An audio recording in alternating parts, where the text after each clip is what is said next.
So pag tayo po nagtitisdig ay magiging observant tayo. Sobrang sali dapat magiging observant tayo sa mga bato.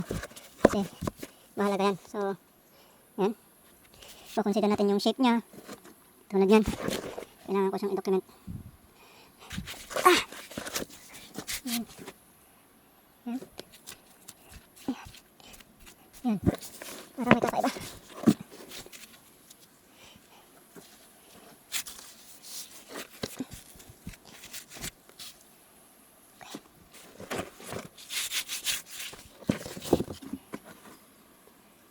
Yung itsura niya. Okay.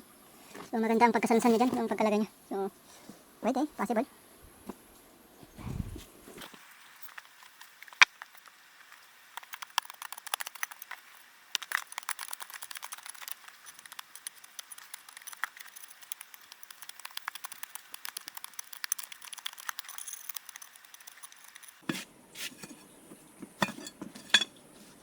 Okay, may napansin po tayo dito.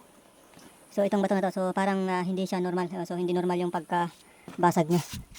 Parang hindi siya normal. Okay, so yung pagkatapyas niya ay parang din na-disturb. Disturb yung pagkatapyas niya, hindi siya kusang nabitak, kundi parang may tumabas. So yan, mga kanyan. Kailangan obserbahan natin pagka nagtitisdig tayo.